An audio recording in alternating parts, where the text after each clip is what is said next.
vous créez les problèmes, ça va se retourner contre vous. Exactement. Mais si vous ne créez aucun problème, et puis c'est les gens même qui se créent les problèmes dans leur tête, il y a en réalité aucun problème. L'année de la femme scientifique, l'édition dernière, moi, je n'étais pas jury. Ceux qui sont jurys, on les connaissait. Nous tous, on sait. Je ne pense pas, parce que tout ce que nous faisons, c'est pour la valeur. Parce que quand vous finissez par élire l'ambassadrice, en dehors de la moto qu'elle a, c'est le titre, ça fait partie de son parcours. Et à la fin, elle pourra dire, voilà, ça fait partie des expériences qu'elle a eu à effectuer et tout le reste. Donc, la moto, c'est pratique, c'est vrai, on voit ça, mais c'est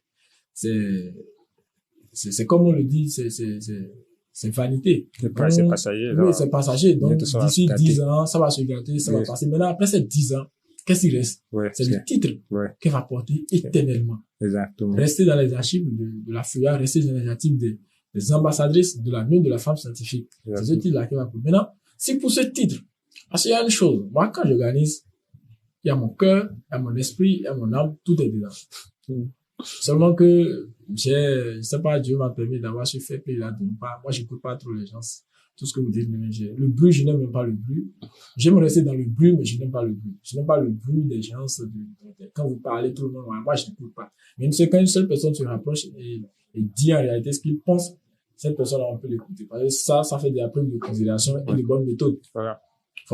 Donc, pour l'année de la femme scientifique, comme tout autre événement, déjà, je vais te donner l'exemple de l'année de la femme scientifique et revenir sur les humanités et autres. Même cette année, moi, j'ai eu des menaces. Je vais en venir, puis vous allez entendre, je vais vous dire, voilà, comment je gère et puis pourquoi ça ne me dit rien. Nous, on organise quelque chose.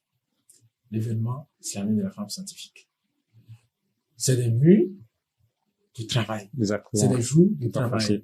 C'est des réflexions, c'est des communications, comment on déplace les étudiants, comment on touche tes partenaires, comment on a la couronne, comment on a l'écharpe, comment on a la salle, où est-ce qu'on fait, est-ce que l'endroit est propice, est-ce que ce que le graphisme soit, c'est bon, ça fait partie de la charte graphique est respectée. Il y a beaucoup de détails qui sont essentiels. Parce que quand vous avez le standing d'un événement à un niveau donné, là, une affaire scientifique aujourd'hui, le standing est très élevé. Donc, il y a certaines choses qu'on ne peut plus se permettre. Comme les gens disent, on ne peut pas évoluer et régresser encore. Donc, on est obligé soit de rester constant, soit d'évoluer encore plus. Oui. Mais régresser, non. Donc, dans cette optique, on se donne, on fait tout ce qu'on peut pour que ça marche.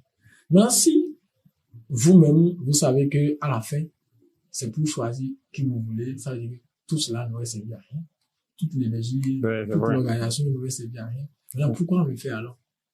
Donc, ça veut dire que, déjà, de point de vue humain, on peut dire que ce n'est pas possible. Parce qu'on n'a aucun intérêt à penser à frauder les résultats.